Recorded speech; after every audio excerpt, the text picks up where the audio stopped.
Bonjour à toi et bienvenue sur ma chaîne podcast Andy and You. Je suis Andy et aujourd'hui je vais poursuivre sur le travail commencé il y a quelques semaines vis-à-vis des chakras. On arrive à la 4e semaine, ce qui est pas mal. Et donc première semaine, c'était l'introduction sur les chakras, ce qu'étaient les chakras. Deuxième semaine, il s'agissait du premier chakra racine, en lien avec la vitalité, la sécurité, la protection et la connexion à la terre et la nature. La semaine dernière, ce fut sur le chakra du sexe, plus centré sur les émotions, la connexion avec son intimité, avec son propre corps, la relation aussi avec la nourriture, avec son donneur de soins qui nous a nourris et élevés, très souvent la mère, donc la relation qu'on peut avoir avec sa propre mère, la relation qu'on a avec l'eau aussi, et le lien forcément avec les émotions derrière. Bref, tout ça, c'était le chakra du sexe, et assez dense. Le dernier podcast, ça durait quand même 1 heure, c'est vrai que c'était assez dense, pour ratisser quand même assez large sur cette dimension très importante, à mon sens, de la manière dont certains aspects se sont construits finalement très tôt, en fait, dans l'enfance, le rapport avec soi, le rapport avec son environnement, le rapport aussi avec son propre corps et la nourriture qui va avec. À mon sens, c'est vraiment... J'ai pris ce temps-là aussi pour pouvoir te l'expliquer la semaine dernière parce que c'est une problématique que je vois souvent. Il y a souvent des problématiques en lien avec ce chakra que je vois souvent. Et puis aussi des confusions entre la confiance en soi et un autre aspect dont je vais parler aujourd'hui, qui est l'estime de soi. La confiance en soi, dans son aspect, et d'après en tout cas cette philosophie du chakra, des chakras, mais dans son aspect primaire, originel, a cette fonction de permettre d'avoir des ressources, de se rendre compte de ressources qui font partie de ce qu'on est et qui nous soutiennent, qui nous donnent un appui sur lequel avancer, se baser pour construire son identité. Forcément, pour qu'on puisse nous apporter tout ce dont on a besoin ici et maintenant, il faut avoir un lieu où nous l'apporter. Donc c'est pour ça que le chakra racine pose le décor. C'est un peu comme ça que je le vois moi. Il pose vraiment le décor de l'environnement où se situe l'histoire. Où commence notre histoire. Puis après, il y a cet enfant qui naît dans cet environnement, dans un lieu, dans un foyer, et là, c'est tout ce qui s'y passe dans ce foyer, tout ce qui commence à se construire dans ce foyer-là, et qui permet à cet enfant, qui ne comprend pas forcément le monde, de prendre un individu qui lui donne tout ce dont il a besoin, qui répond à tout ce dont il a besoin, par cette relation de confiance. Et avoir quelqu'un sur qui compter, qui a pu nous donner tout ce dont on avait besoin sur plein de niveaux différents, permet d'intégrer cette notion de confiance, de se dire, peu importe ce qui se passe, je sens en moi cette confiance, cette relation de confiance qui est toujours là, et qui perdure encore, et qui me permet, eh bien, de pouvoir me rendre compte de ma propre identité, de savoir ce que j'ai envie de devenir, de savoir comment est-ce que je me situe dans tout ça, dans ce foyer, plus largement dans ma ville, dans ma culture, dans mon pays, dans ce monde, dans l'univers. Cette identité se construit grâce à ce socle de confiance, par cette relation de confiance qui s'est créée, qui s'est construite grâce à ce donneur de soins, grâce à, symboliquement, la mère. Et donc là, on va arriver au troisième chakra, qui est le chakra du plexus solaire. Le chakra du plexus solaire, dans la construction de l'individu et de l'enfant, vient, comme je le disais tout à l'heure, au moment de la construction de son identité. C'est vraiment à ce moment-là, en fait, que l'enfant devient plus grand, plus dégourdi, et il commence à vouloir montrer qu'il existe, qu'il est là. Et ça se manifeste comment? Par une phase de rébellion. Il va dire non. Il sait de toute façon que peu importe ce qui se passe, il sera toujours aimé, il sera toujours soutenu. Qu'il soit capricieux, qu'il soit un peu colérique, des moments un petit peu violents, il est là à tester l'autorité, tester la puissance, la force de l'autre, mais il sait que quoi qu'il arrive, justement, il sera nourri, il sera toujours aimé. Il y a toujours cette relation de confiance qui est là. Donc ça lui permet aussi de pouvoir trouver son amplitude, trouver son espace, sentir ce qu'il peut faire, sentir ses limites, sentir ses forces, mais aussi sentir ses faiblesses. Et dans ce schéma-là, c'est souvent face à une figure auquel il s'identifie ou auquel il a envie de ressembler, ou bien une figure qui lui rappelle ou lui tend vers ce qu'il a envie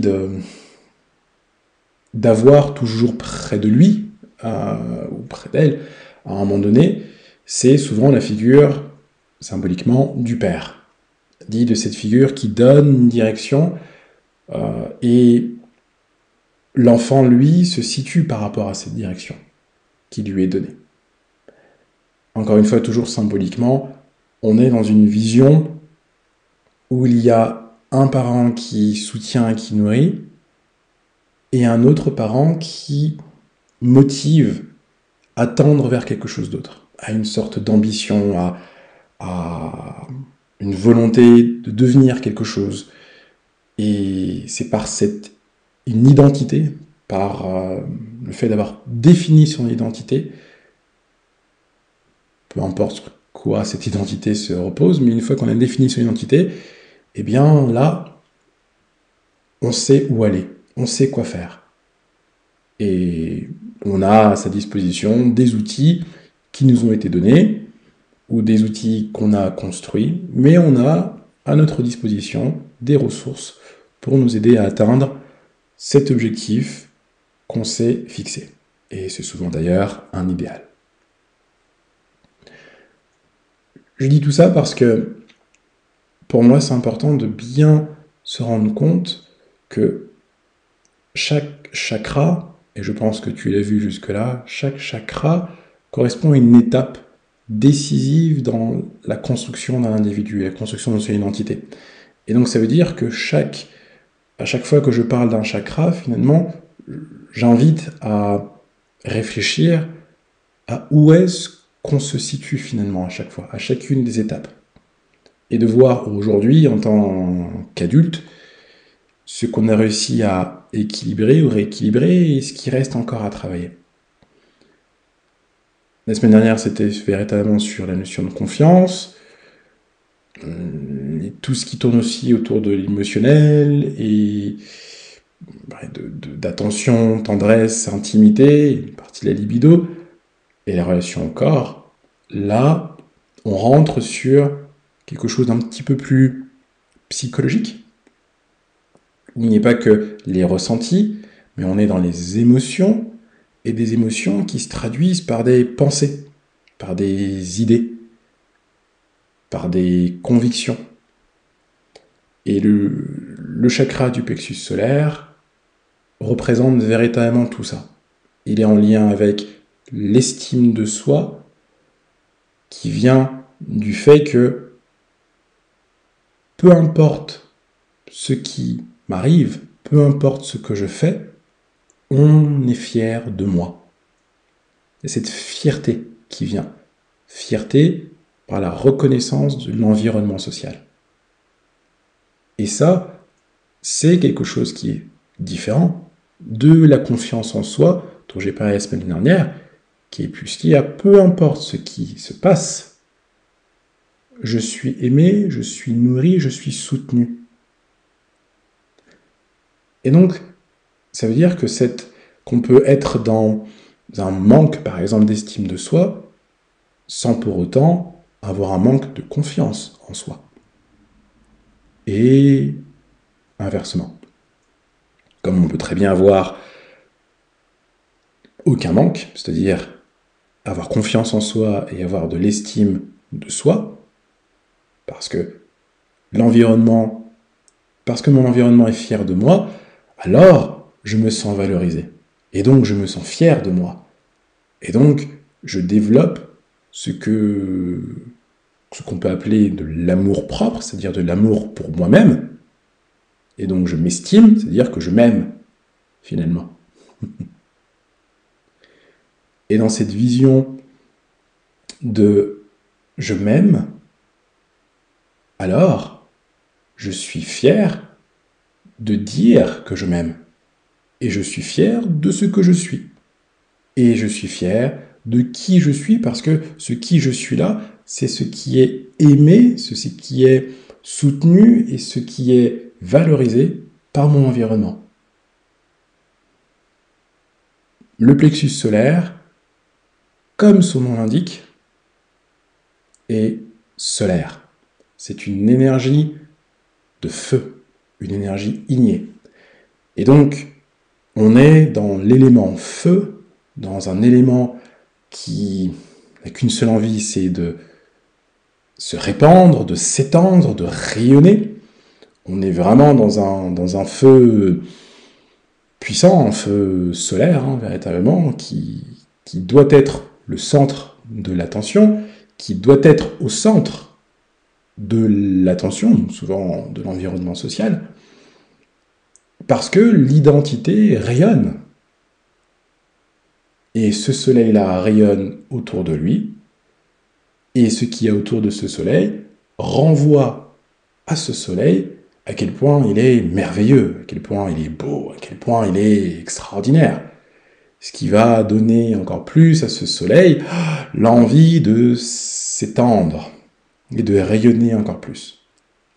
Bon, je passe cette image sur le soleil, c'est juste pour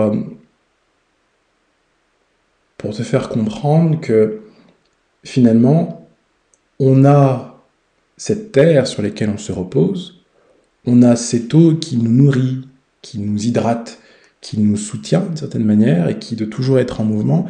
Et puis il y a au fur et à mesure un feu qui apparaît. Le feu de cette identité, le feu du « je veux m'affirmer ». Je suis quelqu'un. Je ne suis pas juste quelqu'un qu'on nourrit. Non, je suis moi. Et bien, le moi là, cet aspect du moi, ce concept du moi apparaît dans le plexus solaire. Et très souvent, le moi, on l'appelle l'ego. Je ne vais pas prendre parti sur la notion d'ego en disant, on dit souvent, ah bah oui, c'est l'ego qui parle, etc. Et c'est juste, dans le sens où l'ego étant apparu dans le plexus solaire, eh bien, le soleil, lui, ce feu-là, n'aime pas être éteint, il n'aime pas être confiné, limité. Donc il va continuellement tester ses limites, il va continuellement chercher à s'étendre. Donc une personne qui a un ego, on dit souvent surdimensionné, est une personne qui a été très valorisée dans ce qu'elle faisait. Et très souvent, cette valorisation-là a fait que cette personne s'est sentie surpuissante, capable de tout faire. Et en soi, c'est nécessaire pour un enfant de lui donner l'envie, la force de faire, de tout faire, mais de contenir un peu ces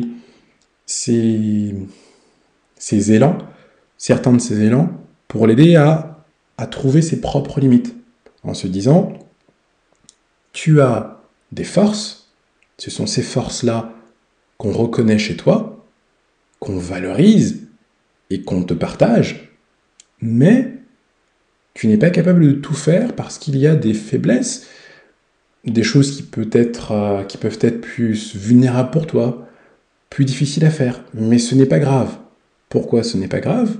Parce que quoi qu'il arrive, on t'aime. Quoi qu'il arrive, on te soutient. Quoi qu'il arrive, on est là pour appuyer ce que tu fais.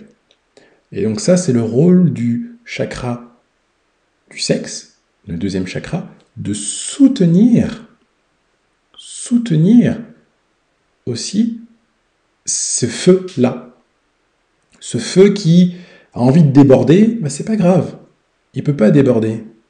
Mais, parce qu'il y a l'eau qui est là, l'eau qui le soutient, cette eau des émotions, cette eau de la confiance, des ressources qu'on nous a données, l'eau du foyer qui est là, qui doit toujours circuler, et qui doit un petit peu rafraîchir les ardeurs de ce feu qui a envie de tout déchaîner.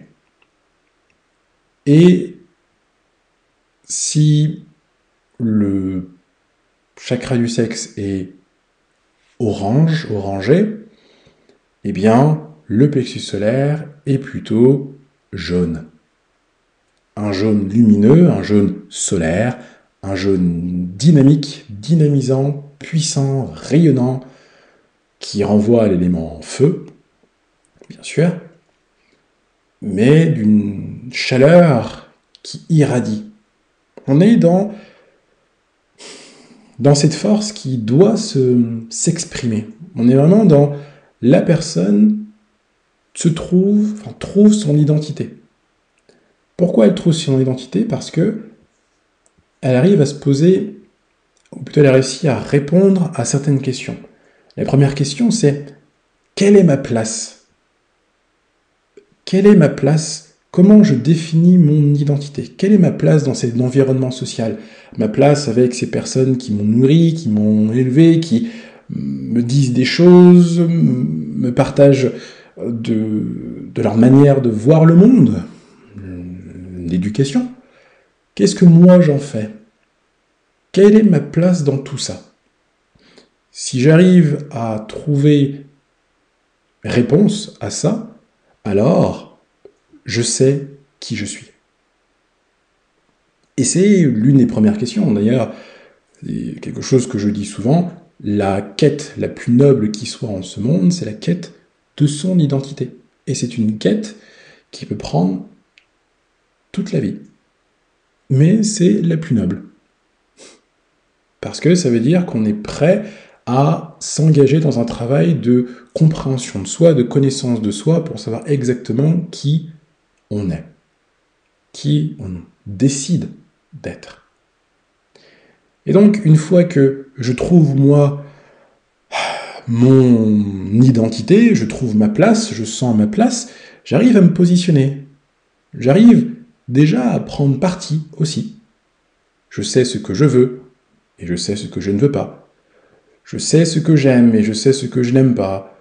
Je sais ce dont j'ai envie, et ce dont je n'ai pas envie. Je sais où je veux aller, je sais où je ne veux pas aller, etc. Je sais un peu comment m'orienter dans ce monde. Parce que je sais où je me situe, moi, ici et maintenant. Parce que je sais qui je suis. Je pose des mots dessus, je sais qui je suis. Et à partir de ça, je me pose la question, bon, je sais qui je suis par rapport à mon environnement, je ne suis pas comme mes parents, je ne suis pas comme mes frères et sœurs, je ne suis pas comme mes voisins, mes amis, etc. Je suis moi, et je sens qu'il y a un moi qui apparaît. Donc ça, c'est mon ego, c'est-à-dire mon moi mental, qui se construit avec les représentations ou les convictions ou croyances de mon foyer, de mes parents, de mon environnement social, mais aussi de ma manière à moi de les interpréter, de ma manière à moi de déterminer ce qui est bien ou pas bien, ce qui est mieux ou moins bien, de ce qui est moral ou immoral, de ce qui est ce que j'aime et ce que je n'aime pas. Bref, là je me construis en fait. L'identité est dans la discrimination, est dans le contraste. Pas forcément une vision bien ou mal, mais une vision, encore une fois, ce qui est bien pour moi et qui ne l'est pas, ou que j'aime bien ou que j'aime moins, qui est plaisant ou qui l'est moins, etc. Mais là, je me situe. Et grâce à ça, je sais toujours qui je suis. Après, dans cet environnement social-là, où chacun a sa place, je sens moi quelle est ma place, alors je la construis petit à petit, je commence à faire des choses en lien avec mon idée de qui je suis, qui, elle, commence. Je rappelle, on est quand même dans l'enfant, la construction de l'enfant, donc l'enfant n'a pas toutes les clés, mais il commence déjà, on sent déjà dans certains enfants leur personnalité. Eh bien, cette notion de personnalité vient dans le plexus solaire. C'est l'ego, c'est comment cette personne, cet enfant, se différencie des autres, ce qui est sa particularité. Et donc cette particularité-là, c'est un peu quel est son feu à lui, quel est son feu à elle, quelle est sa manière d'exprimer sa singularité, on va dire presque son existence. Et donc son identité, une identité se repère comme ça très tôt chez l'enfant, et on voit qu'au fur et à mesure, cette identité se construit plus ou moins toujours dans une même lignée. Après, l'enfant peut très bien changer, arriver à l'adolescence, il y a des choses qui peuvent aussi émerger, mais les prémices, les débuts de l'identité se construisent à ce moment-là. Au moment où on arrive à ce stade où l'enfant se pose la question, quelle est ma place dans mon environnement? Après, ce que j'étais en train de dire juste avant, c'était dans cet environnement social-là où je sais quelle est ma place, je veux savoir comment est-ce que je m'affirme. Ben oui, je sais quelle est ma place, mais est-ce que j'ai envie, moi, de rester cantonné à une toute petite place d'enfant? Ou quand j'ai un souci, il y a toujours quelqu'un qui est là pour m'aider. Ah, j'arrive pas à faire telle chose, il y a toujours quelqu'un qui va m'aider. C'est quand même chiant, j'ai envie de montrer que je peux faire les choses par moi-même. Je veux montrer que je suis moi aussi un grand. Je veux montrer que je suis moi aussi comme les autres. Et que je peux être même plus encore. Le faire encore mieux que les autres. Eh bien ça, c'est l'idée de comment est-ce que je m'affirme dans mon environnement social. Souvent, c'est mon environnement familial. Mais c'est aussi comment je m'affirme dans la cour de récré, comment je m'affirme face à mes amis, comment je m'affirme à l'école, etc. Et donc, on est dans cette idée que je sais qui je suis, mais j'en suis fier. J'en suis fier parce que je suis capable de faire des choses, en fait. Je sais faire des choses. Je sais qui je suis, je sais faire des choses en lien avec qui je suis, dans le sens où si je me dis que je suis, je ne sais pas, un bon danseur, eh bien, je vais faire des choses qui vont prouver que je suis un bon danseur. Et je vais me cantonner au fait de bien danser, par exemple. Un exemple. Ou bien, je suis un bon bâtisseur ou constructeur. Voilà, les choses manuelles, je connais bien.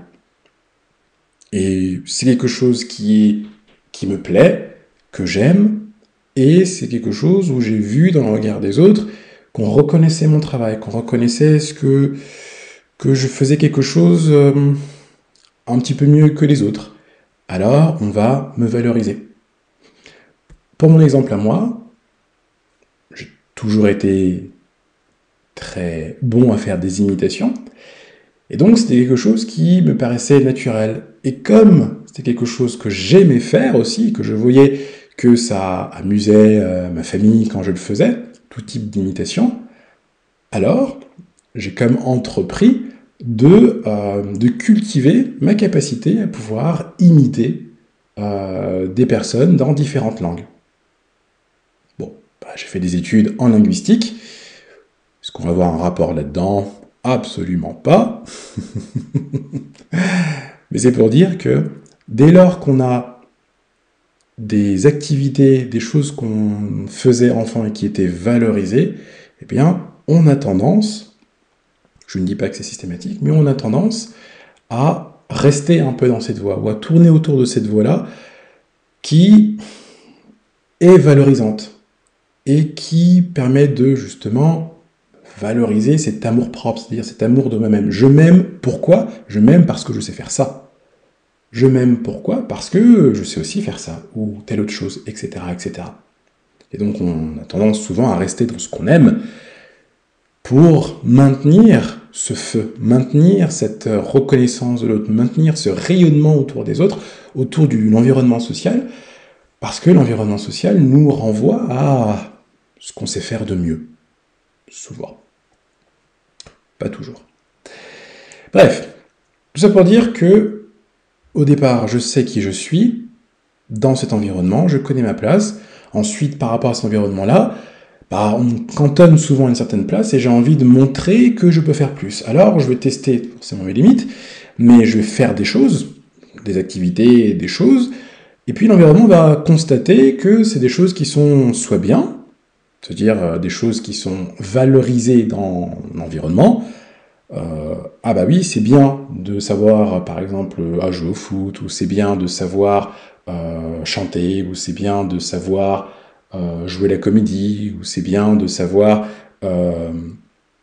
créer des objets, d'être bricoleur, ou d'être créatif, etc.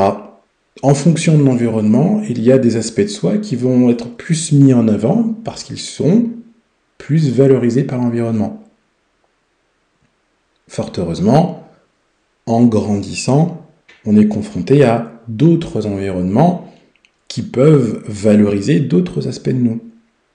C'est important, très important, d'avoir déjà ce petit socle d'ego, c'est-à-dire d'amour-propre, d'amour de soi, en disant « Ah oui, au moins ça, je sais que je l'ai. Ça, c'est quand même moi. » En partie. Et cette partie de moi, ce que je suis, ce que je fais, eh bien, j'en suis fier parce que je vois de la fierté dans mon environnement social quand je le fais. Et c'est valorisé par mes parents, c'est valorisé par mes frères et sœurs, c'est valorisé par d'autres figures d'autorité dans d'autres environnements, comme le maître ou la maîtresse, donc à l'école, ou bien dans des activités extrascolaires, etc. Il y a une valorisation.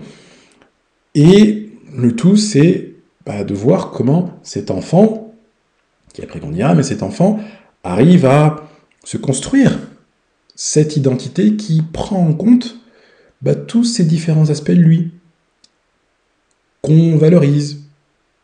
Et là, il va se poser la question, bon, je sais quelle est ma place, je sais comment je m'affirme dans mon environnement social, parce que je fais des choses qui sont valorisantes et valorisées, ça me fait du bien, et j'en suis fier, donc je continue à le faire. Et c'est comme ça que j'affirme ce que je sais faire, et donc que j'affirme qui je suis.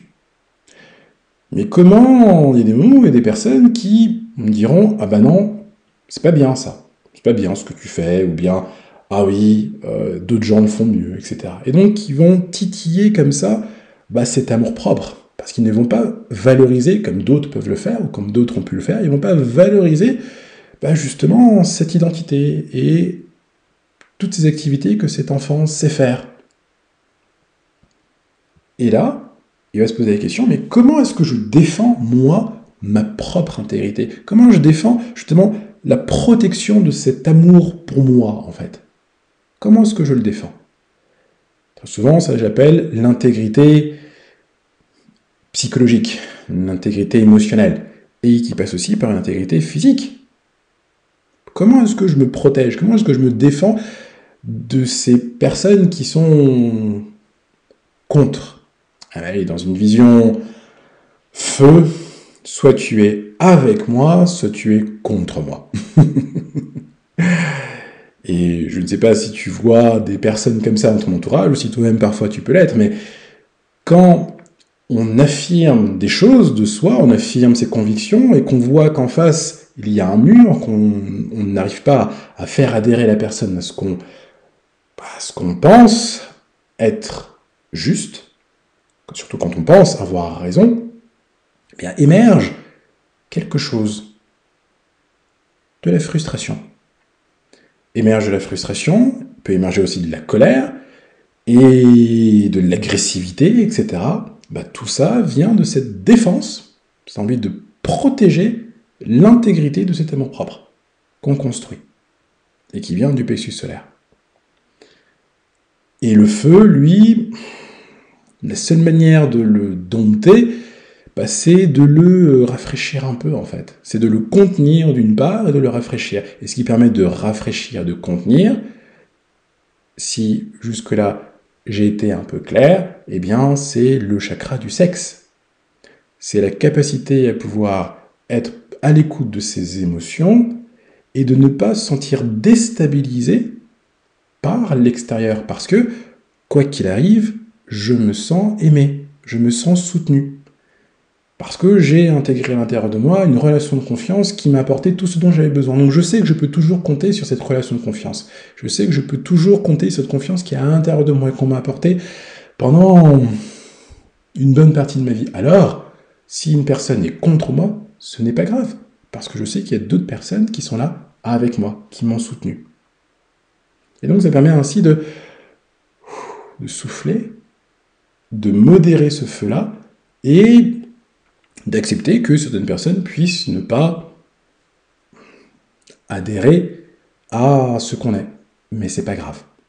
Sauf qu'il y a des personnes qui peuvent ne pas réussir à modérer, c'est-à-dire à s'autoréguler, à autoréguler ces émotions-là, et autoréguler cette frustration de ne pas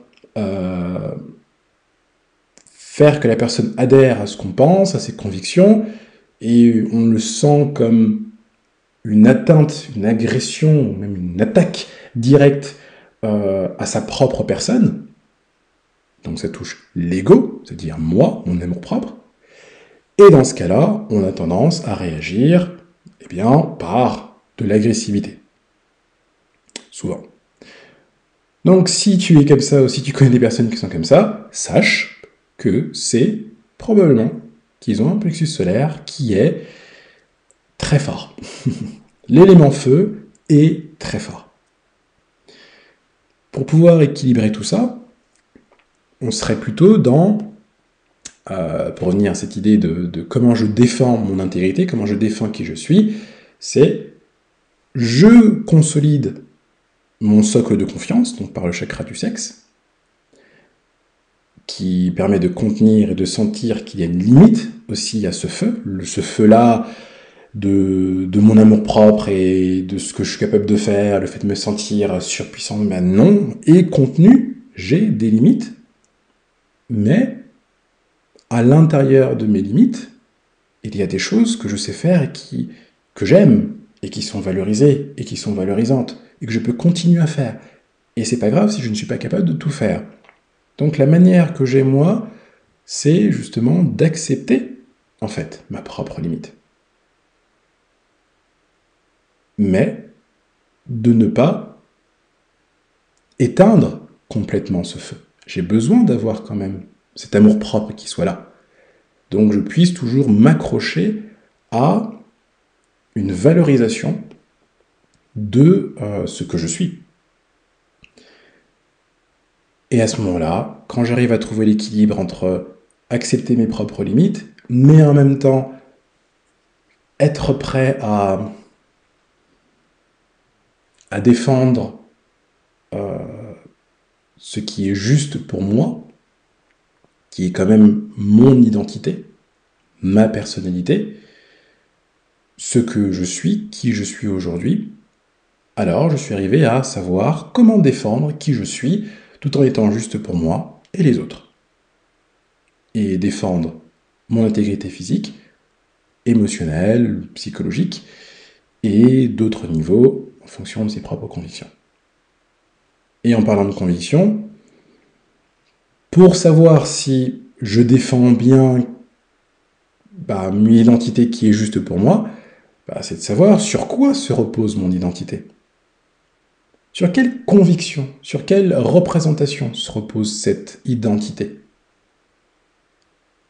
Est-ce que c'est justement un parent qui est pour moi un exemple, que je prends comme exemple, dont je veux suivre les traces? Est-ce que c'est quelque chose qui me fait me sentir bien avec moi-même et qui permet aussi aux autres d'être bien avec moi? Ou bien est-ce que je suis toujours dans une opposition avec les autres qui fait que soit les gens doivent céder, soit c'est moi qui me sens lésé? Et là-dedans, on est dans un rapport de force. Et s'il y a force, c'est-à-dire que le feu, lui, n'accepte pas ses propres limites. Et donc, il peut manquer un soutien, plus lié au chakra du sexe, pour l'aider justement à se sentir soutenu malgré ses propres limites, qui sont justes. Et si on se repose sur une identité provenant de notre culture, une culture en laquelle on croit, une culture dans laquelle on se sent bien, dans laquelle on a une place, donc qui fait qu'on sait quelle est son identité dans cette culture, et qu'on fait des choses en lien avec cette culture qui nous rend fiers, parce qu'elle rend fiers aussi notre environnement, et inversement, parce que c'est une culture qu'on a envie de défendre, mais en même temps, c'est la nôtre, donc on n'a pas forcément envie non plus de l'imposer, on n'est pas imposé aux autres, on est juste dans l'échange, dans le partage. Alors, à ce moment-là, on est dans une vision, je sais ce que je veux, et je suis prêt à partager, comme à me battre aussi pour ce en quoi je crois, mais encore une fois, dans ce qui est juste pour moi et les autres. Et il y a cet équilibre à avoir entre le plexus solaire, le chakra du plexus solaire, et le chakra du sexe. Le chakra du plexus solaire, comme il se situe entre le nombril et la poitrine, il est en lien avec toute la sphère digestive et hépatique. Digestive, pourquoi? Parce que pour digérer, il faut brûler. Et oui, l'estomac est là pour digérer, mais la digestion, c'est vraiment brûler. C'est mettre à une certaine température, faire bouillir pour détacher, pour dissocier, pour découper, de manière, dissoudre, tout ça par le feu, qui est bien le feu du plexus solaire. Mais c'est aussi un feu qu'on trouve dans tout ce qui touche au foie et à la vésicule biliaire, c'est-à-dire la colère, la frustration, le fait d'être parfois dans le maintien d'un feu tellement fort, bien qu'il commence à nous dévorer, en fait. C'est d'ailleurs les ulcères. Les ulcères, c'est ça, c'est que le feu digestif est tellement fort qu'il commence à digérer l'estomac qui est censé le contenir. Et il ne faut pas oublier que dans l'estomac, il y a de l'eau. Le sucre, c'est de l'eau qui est montée en température. Donc c'est le lien quand même entre l'eau et le feu. Toujours à maintenir cet équilibre entre l'eau et le feu.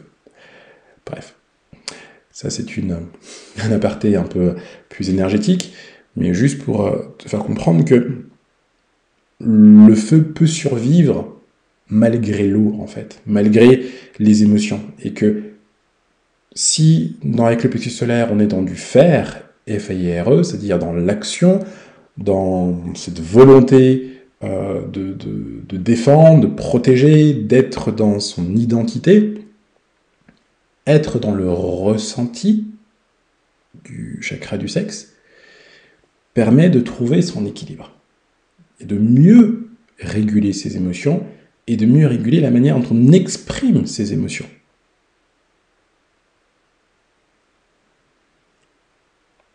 Enfin, il y a cette vision du modèle dont je parlais juste avant, sur quelle conviction se repose mon identité, et quel est le modèle finalement que je suis, quel est l'exemple que je suis. Et bien dans cette vision-là, on est aussi dans le fait de chercher ce qui est juste pour soi et les autres, dans le sens où, est-ce que le modèle que je suis est un modèle qui est juste pour moi ? Est-ce que je suis constamment dans l'opposition, ou à l'inverse, constamment à me sentir lésé, parce que j'ai du mal à trouver ma place, j'ai du mal à m'affirmer, j'ai du mal à défendre mon intégrité? Est-ce que j'ai du mal aussi à défendre ce en quoi je crois? Peut-être que ça peut venir aussi du modèle qu'on a choisi. C'est-à-dire ce à quoi on s'est identifié, en fait. Au modèle de personnalité, au modèle d'identité. Et l'avantage de l'identité, c'est qu'on peut soi-même la redéfinir, selon ce qui est juste pour soi et les autres. La clé de l'affirmation de soi, finalement, c'est la valorisation. Comment est-ce que je me valorise? Comment est-ce que je me sens valorisé? Et comment mon entourage, mon environnement me valorise? Sur quels éléments est-ce que je suis le plus valorisé? Alors, peut-être que ce ne sont que des aspects, ils ne disent pas tout de moi, mais ils renseignent quand même sur une partie de moi. Ils renseignent quand même sur ce que j'ai comme ressources à ma disposition et qui me font me sentir bien quand je les utilise.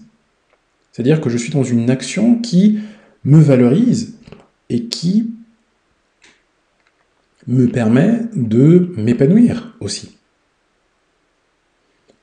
Et c'est sur ça qu'on peut commencer à se construire une identité, ou se redéfinir une identité qui soit juste. Qu'est-ce qui me valorise? Comment est-ce que je me sens en le faisant? Comment l'environnement me voit en le faisant? Et même si l'environnement ne le voit pas, si moi je me sens bien en le faisant, alors je peux moi-même me valoriser. Ce chakra, ce n'est pas, à mon sens, un chakra facile à gérer, notamment parce que il fait vraiment le lien entre l'intérieur et l'extérieur. Je parlais de la sphère digestive, comme il est situé entre le nombril et la poitrine. Eh bien, c'est vraiment notre défense dans ce qu'on fait rentrer à l'intérieur de soi, c'est-à-dire qu'on mange des aliments, mais le moment où on sait si l'aliment est bon pour soi ou pas, c'est vraiment le moment où il est déjà rentré à l'intérieur. Et au moment où il passe par la moulinette de l'estomac. Et donc c'est l'estomac qui, en brûlant, va être capable ou pas de le digérer bien ou moins bien, voire même pas du tout. Et ça, déjà, c'est un signe de comment on défend son intégrité. Si on a un feu, disons, mastoc, c'est-à-dire qu'on a, mine de rien, un plexus solaire qui est très fort, parce que on sait comment se protéger, comment son identité peut nous protéger de l'extérieur, d'une certaine manière. Mais c'est aussi trouver, il y a des choses qu'on ne peut pas digérer, qu'on peut avoir du mal à digérer, et c'est comprendre ses limites. Comprendre aussi que on ne peut pas savoir tout faire, et c'est pas grave. Au contraire, c'est encore mieux. Parce que là où on peut se faufiler, là où on peut intervenir, là où on peut agir, c'est réellement là où on peut se sentir le mieux, finalement. Parce qu'on se sent valorisé en le faisant, et ça nous fait du bien en le faisant, par cette valorisation. Et si on a bien le soutien qu'il faut au niveau du chakra du sexe pour nous aider à accepter nos propres limites, alors on peut rayonner de ce qu'on aime, rayonner de sa passion, du travail qu'on aime, des choses qu'on fait, qu'on aime, de manière, on va dire, inconditionnelle, sans aucune limite. Donc c'est trouver le juste milieu, parce que si ce feu devient trop fort, parce qu'on se sent en colère, frustré, lésé, la rage vient, on manque de patience, c'est souvent qu'on peut ne pas accepter qu'il y a des limites. Et parce que nous renvoyer à nos limites, eh bien, nous renvoie à une certaine insécurité. Et donc ça veut dire qu'à des étages inférieurs, au niveau des chakras, il peut y avoir des choses à reconsolider.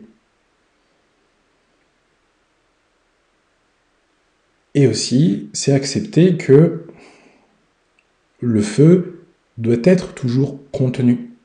De manière juste, mais il doit être toujours contenu. Sinon, c'est un brasier, et toujours, je pense qu'on a tous et toutes connu dans son environnement une personne qui pouvait, dans un état de colère ou de frustration, comme embraser l'air et se mettre dans un état de colère très fort. D'ailleurs, incontrôlable. Vraiment quelque chose qui déborde. Et là, on voit bien le rapport avec un incendie, quand le feu devient incontrôlable, c'est-à-dire qu'il commence à tout brûler. Il n'est plus circonscrit, il n'est plus contenu. Et donc à ce moment-là, il faut absolument le contenir. Et si le feu n'a pas réussi à être contenu, c'est que, comme je le disais dans l'épisode précédent, c'est qu'il n'y a pas eu cette relation de confiance suffisamment réconfortante pour contenir, aider la personne à contenir ses émotions, pour qu'elle continue encore à circuler, mais lui dire, oui, tes émotions, tu peux les garder, elles peuvent vivre en toi, sans pour autant déborder. Et donc, si ces émotions-là peuvent être contenues, alors le feu, lui, peut être contenu plus sereinement. Donc, pour résumer, le plexus solaire arrive dans cette phase qu'on connaît, qu'on a souvent vue chez les enfants, du non, où il commence vraiment à s'affirmer, et commence à tester aussi l'autorité, et où il commence lui-même à vouloir devenir sa propre autorité. Et là, il va construire son identité par rapport à cette nouvelle autorité qu'il a décidé de devenir, et le tout, c'est de trouver le juste milieu entre le soutenir dans sa nouvelle identité, tout en l'aidant à contenir ou accepter, on va dire, les limites de cette identité-là. Parce que cet enfant qui se construit a envie d'être son propre parent, a envie d'être son propre maître. Et c'est accepter qu'il fait partie d'un groupe, d'un environnement, d'un collectif, et qu'il ne peut pas être son propre maître dans ce collectif. Il a des libertés, mais il a également des obligations, des responsabilités.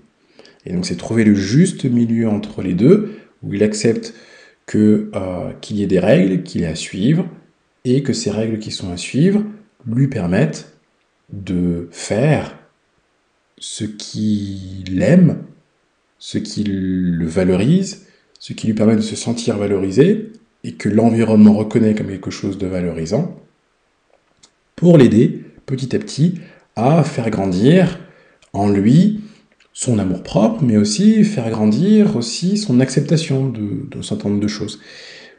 Et ça, on verra par la suite, donc au prochain épisode, la semaine prochaine, arriver le quatrième chakra, le chakra du cœur, que dès lors que l'enfant arrive comme ça à se constituer cet amour-propre, fondé sur cette confiance, une relation de confiance qu'il a eue pendant l'enfance, dans un environnement en lequel il se sent protégé et en sécurité, alors il peut mieux se rendre compte des autres et de prendre en considération la dimension des autres. Parce qu'il se rend compte qu'il fait partie d'un tout, il fait partie d'un groupe. Et donc c'est dans ce groupe-là qu'il peut le mieux s'exprimer et exprimer son identité qui s'enrichit des identités des autres. Mais ça, ce sera dans le prochain épisode. Bon, en tout cas, j'espère que ça a été pour tous ces concepts un peu particuliers d'estime de soi, confiance en soi dans cet épisode.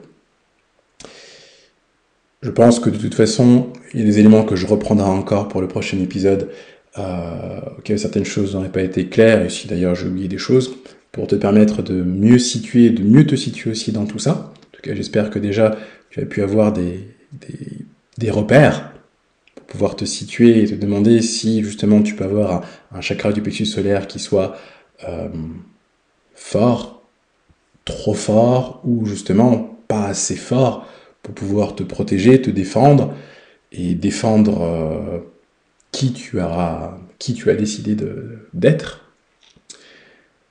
En tout cas, comme le jaune est la couleur dominante de ce plexus solaire-là, si tu sens que tu as, pour le coup, un manque de positionnement, que tu as du mal à te positionner, d'ailleurs, ça peut souvent se voir si tu mets tes mains, tu croises souvent tes mains sous ta poitrine, c'est-à-dire entre ton nombril et ta poitrine. Là, c'est souvent des personnes qui veulent se protéger, qui veulent protéger leur intégrité. Et si tu sens que tu fais ça souvent, très très souvent, surtout quand tu parles avec d'autres personnes, eh bien tu peux mettre des couleurs, une couleur, le jaune, pour essayer justement d'avoir cette force dynamisante, rayonnante, solaire, pour t'aider à mieux t'affirmer. Et si tu sens, à l'inverse, que tu peux beaucoup rayonner, parfois même trop, dans le sens où tu peux avoir tendance à imposer ta manière de voir les choses, à être très entreprenante et au point de ne pas permettre aux autres de prendre leur place, alors tu peux prendre une couleur qui va t'aider plus à prendre en considération que tu fais partie d'un tout et que tu n'es pas la seule autorité. Que chacun ait sa propre autorité. Et donc, comme chacun ait sa propre autorité, il n'y a aucune raison que ton autorité prenne le pas sur celle des autres. Et donc, pour t'y aider, c'est le violet. Le violet est la couleur, justement, de la réunification du bleu, émotionnel, chakra du sexe, et du rouge, feu, symboliquement, donc là, on tire plutôt du jaune, mais du feu rouge, chakra du plexus solaire. Et donc les deux, qui permettent de tempérer les émotions, d'être dans une prise de recul ou le fait de mieux prendre en considération l'ensemble, c'est bien la couleur violette. Vraiment cette couleur-là, d'ailleurs qui est aussi une couleur dans plusieurs religions qui renvoie à la sagesse, c'est qu'on est dans la capacité à pouvoir trouver son équilibre. Donc le violet va vraiment t'aider, si c'est ton cas d'avoir un plexus solaire qui est très fort, à pouvoir mieux gérer tes émotions, à pouvoir mieux gérer ce feu-là de la colère, de la frustration, de l'impatience, là, qui peuvent avoir tendance à se traduire par de l'agressivité, plus posément, plus tranquillement, et sur du moyen long terme. Voilà. Et en termes de pierres, c'est souvent des pierres qui sont plutôt jaunes, plutôt dynamisantes jaunes.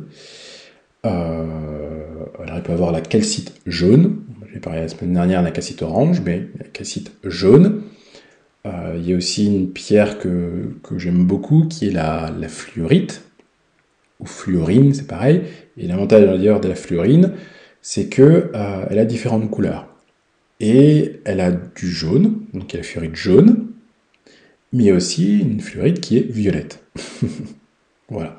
Donc c'est deux pierres qui sont douces, je trouve, la fluorite jaune et la fluorite violette. Dans le cas où tu as besoin un peu plus de dynamiser ton plexus solaire, tu peux utiliser la fluorite jaune. Et si tu sens qu'il y a plus besoin de calmer ton plexus solaire, ou si tu sens que tu es dans un environnement où il y a des gens qui ont un plexus solaire qui est très très fort, eh bien tu peux poser une fluorite violette, ou même une améthyste. L'améthyste, qui est la grande pierre violette, d'ailleurs, de tempérance, de calme, et qui vraiment permet d'équilibrer deux aspects un peu contraires ou opposés, eh bien tu peux la poser dans une pièce de vie pour justement apporter, calmer le feu un peu de certaines personnes qui ont tendance à déborder. Je ne le conseille pas pour des enfants parce que, sauf s'il y a des enfants qui sont dits hyperactifs dans l'aspect violent, voilà, plutôt des enfants violents, là oui, peut-être plus avoir une pierre violette, mais pour un enfant qui se construit, c'est normal d'avoir le plexus solaire qui soit débordant. Voilà. Bon, eh bien, écoute, je pense qu'on va s'arrêter là, en tout cas.